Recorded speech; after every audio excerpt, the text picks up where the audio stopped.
Hello students, welcome back to business girl channel. आज की video में हम कवर करेंगे chapter 2 of your business studies. ठीक है, इसका नाम है फॉर्म्स ऑफ बिजनेस ऑर्गेनाइजेशन। तो आज जो है हम स्पेसिफिकली फोकस करके पढ़ेंगे कि बिजनेस ऑर्गेनाइजेशंस को हम किन किन तरीके से फॉर्म कर सकते हैं। ठीक है, फर्स्ट थिंग हम ये जानेंगे कौन कौन से फॉर्म्स हैं जो कि एग्जिस्ट करते हैं। सेकंड, हमारा जो मेजर फोकस रहेगा वो रहेगा आपके पहला जो फॉर्म है दैट इज सोल प्रोप्राइटरशिप। ठीक है, तो sole proprietorship one of the form होता है बिजनेस ऑर्गेनाइजेशन का।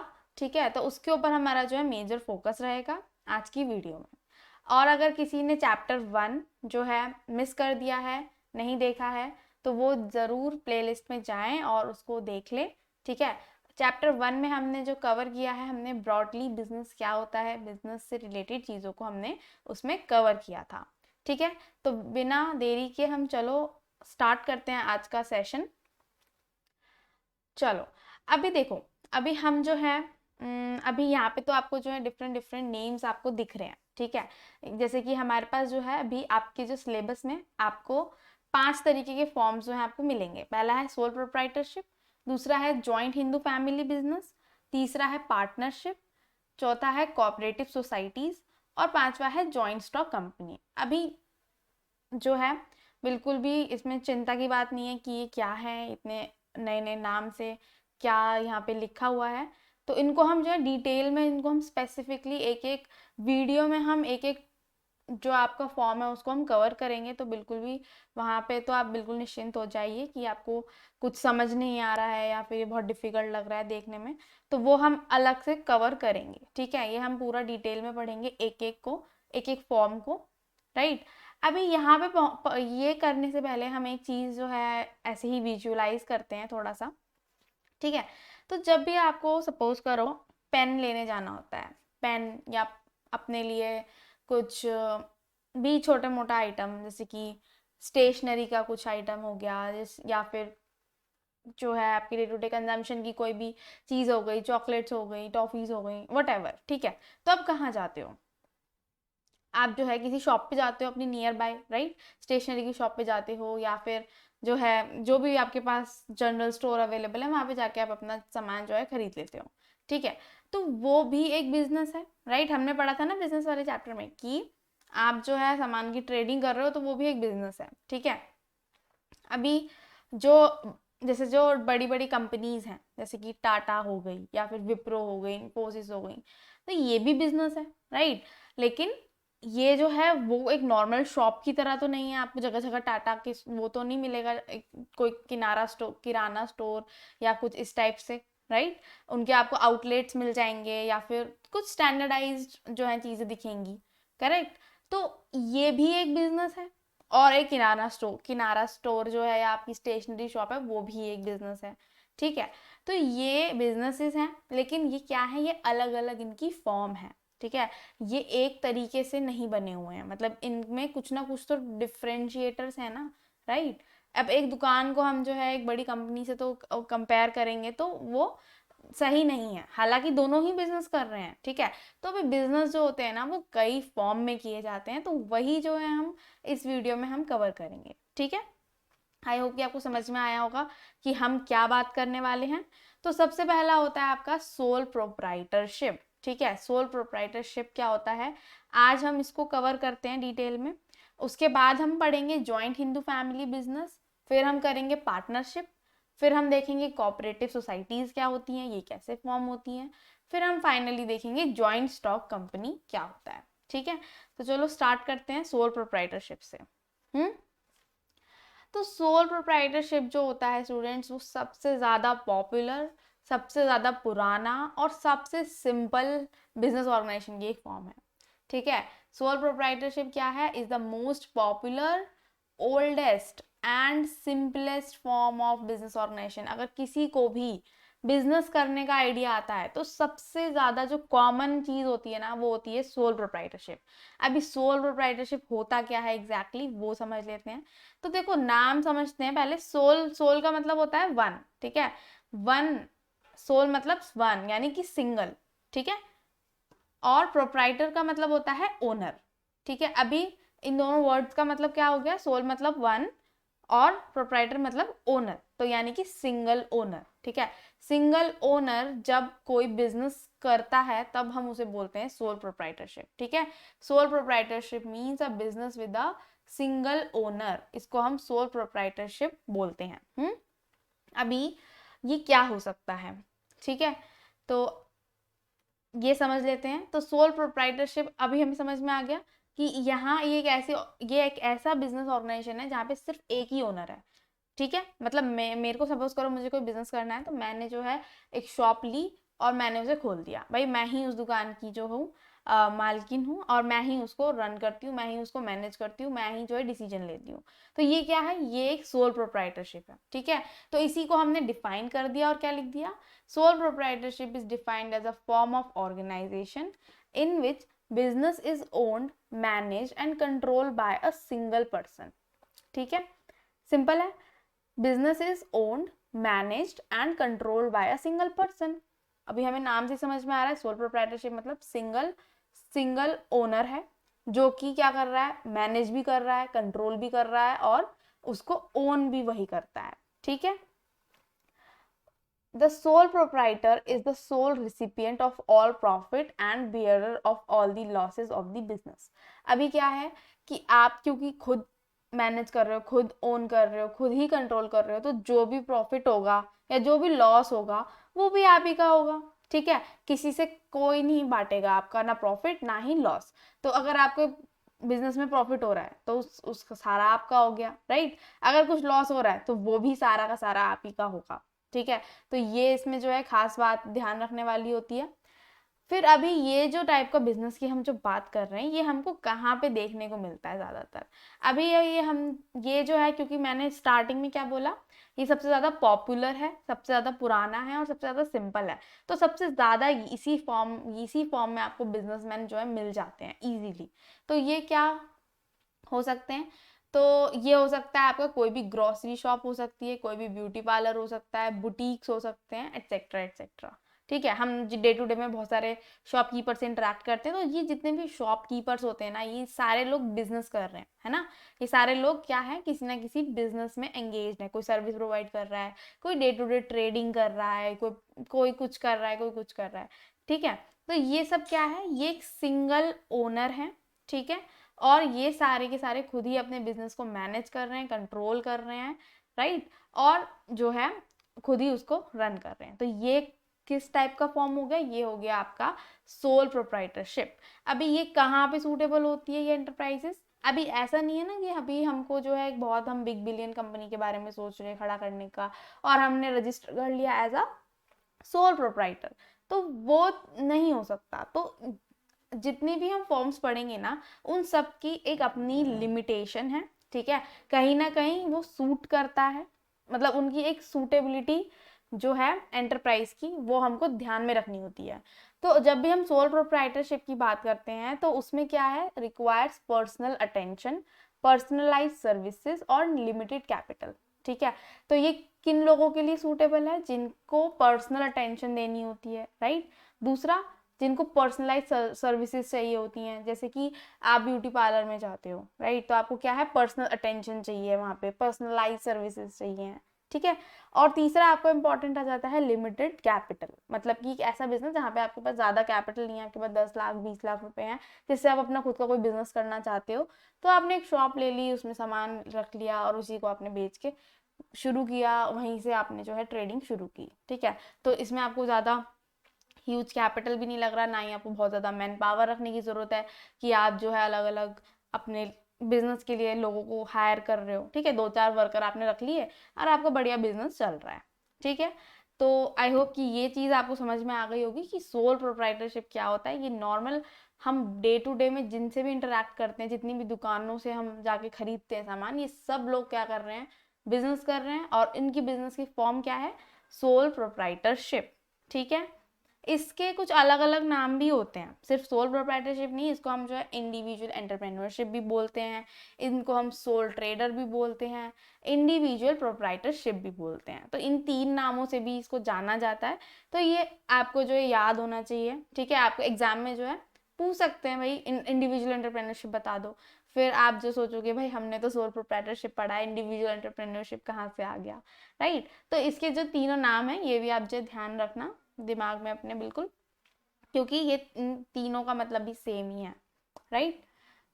अभी बात करते हैं कुछ फीचर्स की, ठीक है, क्योंकि अब जो है हम बिल्कुल इसको और अच्छे से समझेंगे कि इसके क्या कैरेक्टरिस्टिक्स हो सकते हैं, क्या फीचर्स हो सकते हैं। तो इसको हम थोड़ा सा और डिटेल में समझते हैं, ठीक है। अभी मान लो आपको जो है कोई दुकान सच में आपका बहुत मन है, या फिर आप ऑलरेडी आपके घर में कोई कर रहा है, तो आपका भी इंटरेस्ट है कि भाई आप भी अपनी कोई शॉप खोल लो, या सोल प्रोप्राइटरशिप में अगर आप जाना चाहते हो तो उसे करोगे कैसे, उसको फॉर्म कैसे करोगे।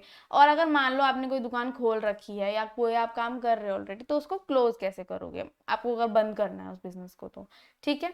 तो वो थोड़ा समझ लेते हैं।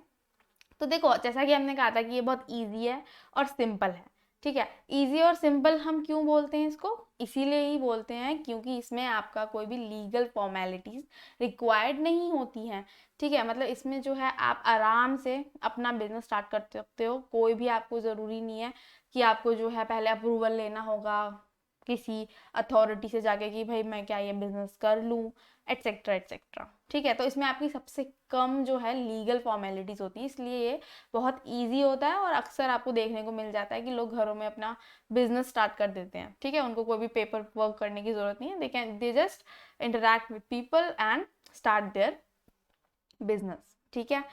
बट अभी यहाँ पे भी एक चीज़ है, जैसे कि अगर मान लो आप कोई स्पेसिफिक चीज़ में जो है आप ट्रेड कर रहे हो, ठीक है, जैसे कि आप मेडिकल का कोई काम करना चाहते हो, या फिर कुछ ऐसा काम कर रहे हो जिसमें आपको जो है लाइसेंस की ज़रूरत है, जैसे कि फर्टिलाइजर्स को अगर आपको बेचना है तो वहाँ पे आपको लाइसेंस चाहिए होगा। आप जब मेडिसिन में आप केमिस्ट की शॉप खोलना चाहते हो तो ऑब्वियसली आपको जो है एक डिग्री आपको दिखानी पड़ेगी कि हाँ भाई मिनिमम जो भी रिक्वायर्ड है या जो भी सर्टिफिकेशन रिक्वायर्ड है वो आपको ज़रूर दिखाना पड़ेगा, क्योंकि यहाँ ये थोड़े सेंसिटिव केस हो जाते हैं और यहाँ पे जो है आपके ऊपर रिस्पॉन्सिबिलिटी होती है, ठीक है। तो कुछ केसेस में ही है ये एप्लीकेबल कि आपको कहीं लाइसेंस या सर्टिफिकेट की ज़रूरत पड़ती है, बट मोस्टली जो होता है वो बहुत ही मोस्टली आपको ज़रूरत नहीं पड़ती है। जैसे कि अगर आपने कोई राशन की शॉप खोली है तो ऑब्वियसली वहाँ पे तो आपको किसी सर्टिफिकेट की ज़रूरत नहीं पड़ेगी, ठीक है, वो बहुत कॉमन हो गया। स्टेशनरी की अगर आप चाहते हो वहाँ पे भी आपको कुछ ऐसी ज़रूरत नहीं पड़ेगी, ठीक है। अभी कुछ एग्जाम्पल्स देख लेते हैं। तो जैसा कि मैंने फार्मेसी का आपको ऑलरेडी एग्जाम्पल बता ही दिया है, तो अगर आप फार्मेसी का बिजनेस करना चाहते हो, कोई केमिस्ट का शॉप खोलना चाहते हो, तो वहाँ पे आपको जो एक ड्रग लाइसेंस की ज़रूरत पड़ेगी, ठीक है। अभी रजिस्ट्रेशन की बात करें तो बिजनेस रजिस्ट्रेशन को भी इज और नॉट रिक्वायर्ड, मतलब आप ज़रूरी नहीं है कि आप जो अपने बिजनेस को रजिस्टर्ड ही कराओ, ठीक है। क्यों क्यों ज़रूरत नहीं है, because there is no separate law that govern sole proprietorship, ठीक है, क्योंकि ऐसा कोई भी सेपरेट लॉ नहीं बना हुआ है सोल प्रोप्राइटरशिप के लिए। ये जो है अंडरस्टूड है कि आप मतलब इस ये यहाँ पे आपको एक फ्रीडम दी जाती है कि आप कोई भी बिजनेस कर सकते हो, ठीक है। ज़रूरी नहीं है कि आपको उसको रजिस्टर कराना पड़े जाके, ठीक है। सीए या सीएस की मदद से आप जो है नॉर्मल खुद से भी जो है कर सकते हो, ठीक है। और फिर अभी अगर हमें बंद करना है, क्योंकि देखो खोलने के ऊपर कोई लीगल फॉर्मेलिटी हमने करी नहीं, हमने कोई भी पेपर वर्क नहीं किया, तो जब हमें इसे बंद करना है तब भी हमको उस वक्त भी कोई पेपर फाइलिंग करने की ज़रूरत नहीं है। आपका जब आप चाहते हो तब आप उसको बंद कर सकते हो, आप खुद ही अपना डिसीजन यहाँ पे ले सकते हो। तो इसको बंद करना एज वेल एज इसको फॉर्म करना दोनों ही क्या है, बहुत ही सिंपल हैं और इसमें कोई भी लीगल फॉर्मेलिटीज़ की ज़रूरत नहीं पड़ती है, ठीक है। अभी बात करते हैं लाइबिलिटीज की। तो लाइबिलिटी क्या होता है, पहले तो ये समझ लेते हैं। लाइबिलिटी होता है कि आपके ऊपर किसी ना किसी की जो है यू कैन से कि आपको किसी को वापस रीपे करने की जो रिस्पॉन्सिबिलिटी होती है, जो भी आपने पैसा लिया है अगर उसको रीपे करने की जो रिस्पॉन्सिबिलिटी होती है वो होती है लाइबिलिटी, ठीक है। तो अभी लाइबिलिटी किसके ऊपर आएगी, वो जिम्मेदारी किसके ऊपर आएगी, तो क्योंकि सोल प्रोप्राइटरशिप जो होती है वो सिंगल ओनर की होती है, तो यहाँ पे जो है ओनर की अनलिमिटेड लाइबिलिटी होती है। अभी यहाँ पे क्या लिखा है, अनलिमिटेड। अनलिमिटेड वर्ड का क्या मतलब है, अभी देखो दो टाइप की लाइबिलिटीज होती हैं, एक होती है आपकी लिमिटेड, एक होती है अनलिमिटेड, ठीक है। लिमिटेड होती है जैसे जहाँ पे हम ये लिख देते हैं कि भाई आप जो है मेरा 1 लाख से ऊपर जो है आप मेरे से चार्ज नहीं कर सकते, ठीक है। आप जो है मोर देन 1 लाख मेरे से पैसा वापस नहीं ले सकते, ठीक है, 1 लाख के बाद। अनलिमिटेड का मतलब होता है कि जितना भी मैंने उधार लिया है, आप जो है किसी भी आप मेरा जो है घर भी बेच सकते हो, उसमें आप मेरी जो है असेट्स को भी एक्वायर कर सकते हो, यहाँ पे कोई लिमिट नहीं होती, ठीक है। देखो इसको थोड़ा सा एग्जांपल से समझते हैं। मान लो आपके पास जो है फंड्स नहीं है, आपने लोन लिया आपने बैंक से 50 लाख का, ठीक है, और 50 लाख आप जो है आपको बिजनेस में ज़्यादा आपको कमाई तो हुई नहीं और आप जो लॉस में जा रहे हो, तो आप जो है अनेबल हो गए हो कि अब आप पे नहीं कर पाओगे उस डेट को, ठीक है। तो अभी सोल प्रोप्राइटरशिप के केस में क्या होगा कि वो जो बैंक है जिसने भी आपको लोन दिया, ठीक है, या जिसने भी आपको, बैंक नहीं, आपने जो है किसी और से जो है लोन लिया कहीं दूसरे फॉर्म में, तो उसके पास ये राइट होगा कि वो आपसे जो है वो किसी भी हद तक जा सकता है और आपसे जो है 50 लाख रुपीस वसूल कर सकता है। वो आपका घर भी बिकवा सकता है, वो आपका जो है असेट्स को भी ले सकता है, वो आपका बिजनेस से तो पैसा आ नहीं रहा, ठीक है, तो आपके वो घर तक भी जा सकता है, ठीक है। अनलिमिटेड का मतलब ये होता है। लिमिटेड में अगर मान लो आपने कुछ लिमिट तय कर दी, सोल प्रोप्राइटरशिप में ये क्लॉज नहीं है कि आप लिमिट कर सको, ठीक है, ये इसका एक डिसएडवांटेज भी आप बोल सकते हो कि यहाँ पे जो है आप अपनी लाइबिलिटी को लिमिट में नहीं रख सकते, ये इसका फीचर है। तो यहाँ पे आप ऐसा नहीं कर सकते हो कि आपने जो लॉक कर दिया कि आप जो 25 लाख से ऊपर मेरे से वसूल नहीं सकते हो, ठीक है, तो 25 लाख तक आप जो है सिर्फ मेरे बिजनेस से ले लो जो लेना है, मेरे घर को अफेक्ट नहीं करोगे, राइट। तो ये सारी चीज़ें जो है इसमें आपको देखने को नहीं मिलती हैं, ठीक है। आई होप कि ये पॉइंट आपको क्लियर हो गया होगा। अगर ये पॉइंट आपको अभी क्लियर नहीं हुआ है तो जैसे जैसे हम और फॉर्म्स पढ़ेंगे तो जिनमें लिमिटेड लाइबिलिटी होती है तो उससे आपको थोड़ा और अच्छे से बेटर समझ में आ जाएगा कि इसका क्या मतलब है, ठीक है। यहाँ पे भी लिखा हुआ है in other words if in the business funds are not sufficient to pay the debts, अगर फंड सफिशिएंट नहीं है डेट को पे करने में, then the personal asset of a owner may be used to pay off all the liabilities. वही चीज़ यहाँ पे लिखी है, राइट, जो मैंने अभी समझाई कि अगर बिजनेस के फंड्स जो है इनसफिशिएंट हो जाते हैं तो आप क्या कर सकते हो, आप पर्सनल असेट्स को भी एक्वायर कर सकते हो, ठीक है। नेक्स्ट फीचर आ जाता है नो सेपरेट लीगल एंटिटी। अभी इसका क्या मतलब है नो सेपरेट लीगल एंटिटी? इसका मतलब होता है कि आपका बिजनेस और आप दोनों की जो एंटिटी है, यानी कि जो एंटिटी या आइडेंटिटी आप बोल सकते हो समझने के लिए, वो डिफरेंट नहीं है, वो एक ही है। मतलब लॉ की नज़रों में आप और आपका बिजनेस एक ही चीज़ हो, ठीक है। हमने अकाउंट्स में ये चीज़ पढ़ी है, आपने नहीं पढ़ी है तो आप पढ़ोगे अकाउंट्स में कि बिजनेसेस को जो है अलग अलग उसमें देखा जाता है। फॉर एग्जाम्पल अगर हम टाटा की बात करते हैं तो टाटा का जो ओनर है और टाटा कंपनी है उसको लॉ की नज़रों में हम अलग अलग मानते हैं, ठीक है। टाटा कंपनी एक अलग एंटिटी है और उसका ओनर एक अलग एंटिटी है, ठीक है। मतलब कि ये टाटा जो है वो और इसका जो ओनर है वो अलग अलग लोग हैं, ठीक है। हम ये मान के चलते हैं कंपनीज के केसेस में, ठीक है।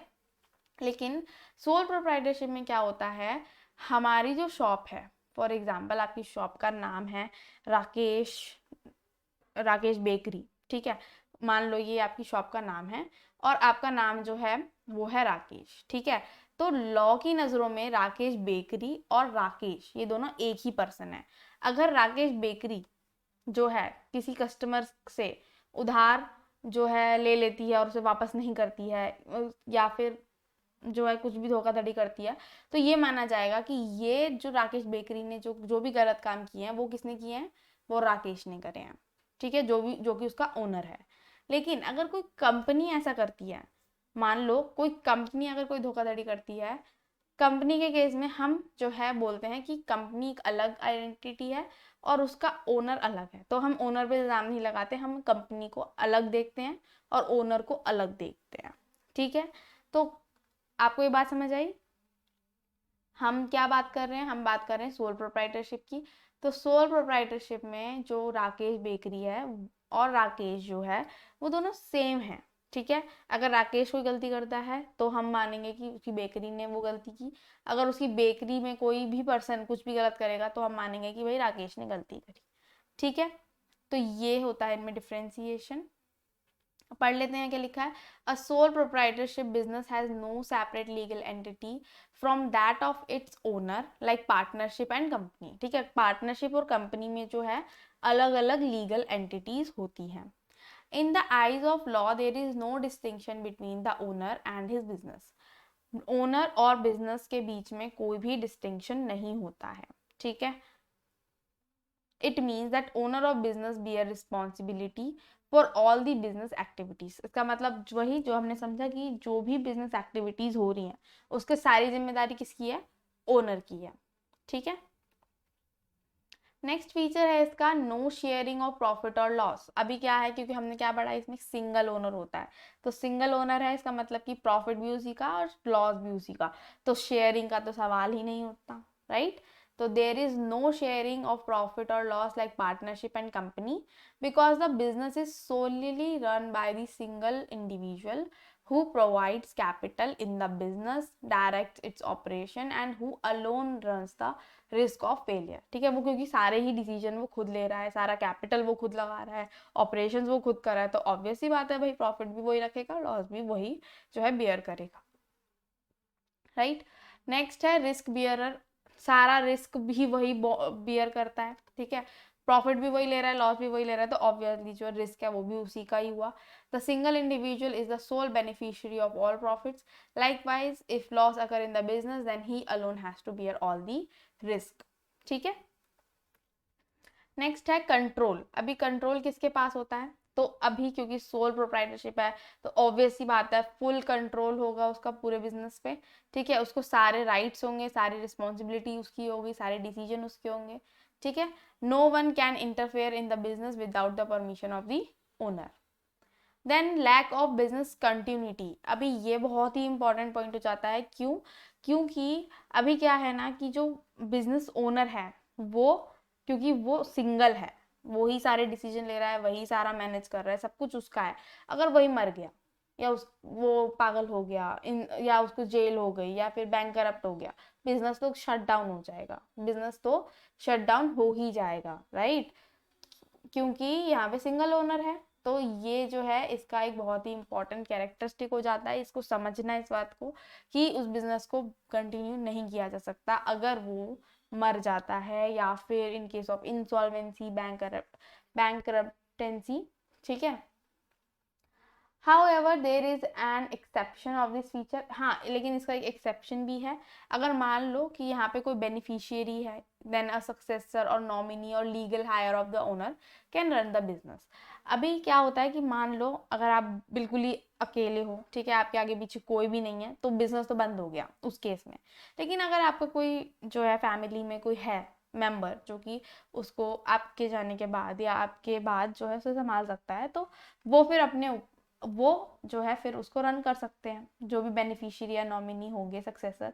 ठीक है, तो वो जो है उसको रन कर सकते हैं। फॉर एग्जांपल अगर इन केस अगर किसी की शॉप है और उनके फादर रन कर रहे हैं, उनकी डेथ हो जाती है, तो उनका जो सन है या उनकी जो डॉटर है अगर वो विलिंग है उसको लेने के लिए, तो वो जो है उसको आगे रन कर सकती हैं। ठीक है, तो ये जो है इसका एक एक्सेप्शन भी अवेलेबल है, लेकिन ये बहुत ही इंपॉर्टेंट है इन केस कि अगर आपके आगे पीछे कोई नहीं है and you are the one जो कि उस बिजनेस का टेक केयर करते हो, तो यहाँ पे आपको जो है ध्यान रखने की ज़रूरत है। Next is single ownership. अभी हम इतना ज़्यादा हमने पढ़ ही लिया है इस पॉइंट को, तो ऑब्वियस ही बात है ओनरशिप भी जो है सिंगल ही होती है। ठीक है, तो इसमें जो है आपके ये जो हम पढ़ रहे हैं हमने फीचर्स हमने जो है कवर कर लिए। ठीक है, तो इसके फीचर्स आपको अच्छे से समझ में आ गए होंगे। अभी कुछ मेरिट्स की बात कर लेते हैं। तो मेरिट्स क्या क्या हो सकते हैं, मेरिट्स मतलब कि फ़ायदे। अब सोल प्रोप्राइटरशिप के क्या फ़ायदे हैं, सबसे पहला फ़ायदा कि आप जो जल्दी डिसीजन ले लेते हो। क्यों ले लेते हो, क्योंकि आप ही भाई जब आप ही ओन कर रहे हो, मैनेज कर रहे हो, सारी चीज़ जब आप कर रहे हो, आपके पास पूरा कंट्रोल है, तो आप जल्दी डिसीजन ले लोगे, आपको किसी की राय नहीं लेनी, आप किसी के ऊपर डिपेंडेंट नहीं हो डिसीजन लेने में, राइट। तो यहाँ पे क्या होता है, क्विक डिसीजन मेकिंग हो जाती है। सेकेंड इसका मेरिट है easy to form and dissolve. जैसा कि हमने देखा इसमें कोई भी लीगल फॉर्मेलिटी नहीं होती, तो इजीली आप जो फॉर्म कर सकते हो, डिसॉल्व कर सकते हो। देन पर्सनल टच, इसमें जो है पर्सनल टच हो जाता है, मतलब आप जो है डायरेक्ट देख सकते हो, क्योंकि बहुत बड़ी ऑर्गेनाइजेशन तो है नहीं, आप सिंगल ओनर हो, आप जो 3-4 वर्कर रख लेते हो, और आपके जो कस्टमर्स हैं उनसे आप डायरेक्ट मोस्टली जो है डायरेक्ट इंटरेक्ट करते हो, ठीक है। इस टाइप के बिजनेसेस में क्या होता है, आप मोस्टली खुद ही जो है इंटरेक्ट करते हो कस्टमर से, एम्प्लॉयज से, तो यहाँ पे एक पर्सनल टच हो जाता है। Next, direct incentive. अभी क्या है, आपको डायरेक्ट इंसेंटिव मिलता है, जो भी आप एफर्ट्स डाल रहे हो उस पर रिवॉर्ड्स जो है आपको डायरेक्ट मिल रहे हैं, मतलब कोई भी आपका प्रॉफिट शेयर नहीं कर रहा, राइट।